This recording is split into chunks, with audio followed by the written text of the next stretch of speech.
নমস্কাৰ বন্ধুসকল, welcome to my YouTube channel Assam career job. পুনৰ নতুনকৈ চাকৰি আহিছে ডাক বিভাগৰ ফালৰ পৰা। যিহেতু ডাক বিভাগৰ ফালৰ পৰা নতুনকৈ পোষ্ট মুকলি হৈছে 2025 বৰ্ষৰ কাৰণে। গ্ৰেড 3 গ্ৰেড 4 লেভেলৰ পদসমূহ মুকলি হৈছে। গ্ৰামীণ ডাক সেৱক বিভিন্ন ধৰণৰ আপোনালোকৰ পদ মুকলি হৈছে।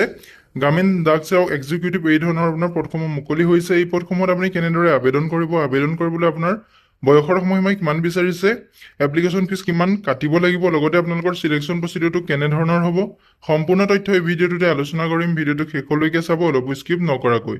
যদি ভিডিঅ'টো ভাল পায় তেনেহ'লে এটা লাইক কৰিব, আৰু মোৰ চেনেলটোলৈ যদি প্ৰথমবাৰ কাৰণে আহিছে তেনেহ'লে চেনেলটো ছাবস্ক্ৰাইব কৰিবলৈ নাপাহৰিব।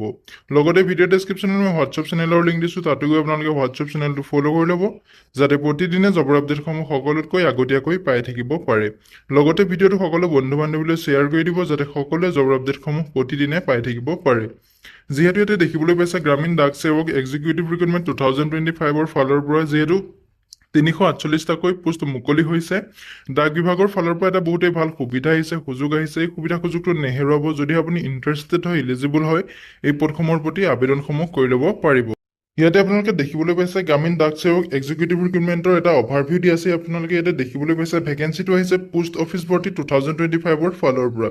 অৰ্গেনাইজেশ্যনটোৰ নেম হৈছে ইণ্ডিয়ান পোষ্ট পেমেণ্ট বেংক, যিটো আপোনালোকৰ IPPB ফালৰ পৰা যিটো পোষ্ট মুকলি হৈছে। পোষ্ট নেমটো ইয়াতে দেখিবলৈ পাইছে গ্ৰামীণ ডাক সেৱক এক্সিকিউটিভৰ পোষ্ট মুকলি হৈছে। টোটেল পোষ্ট আপোনালোকে ইয়াতে 348টা পদ দেখিবলৈ পাব। এপ্লাই মোডটো আপোনালোকে অনলাইন মাধ্যমেৰে আবেদন কৰিব লাগিব।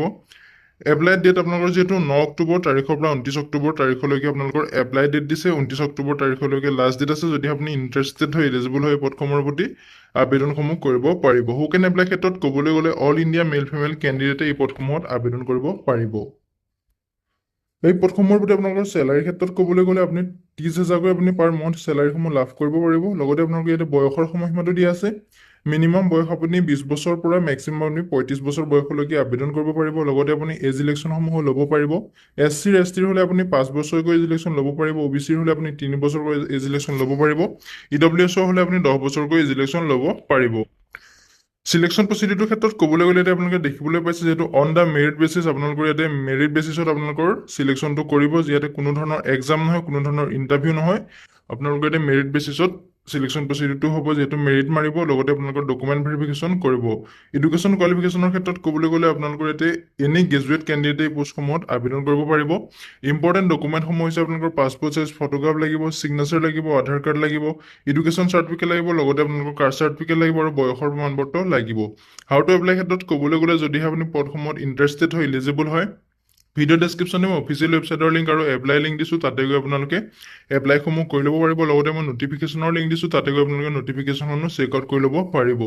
ইম্পৰ্টেণ্ট ডেটসমূহ হৈছে যিহেতু এপ্লাই প্ৰচেছটো আপোনালোকৰ 9 অক্টোবৰ তাৰিখৰ পৰা আবেদন প্ৰক্ৰিয়াটো ষ্টাৰ্ট হৈ গৈছে।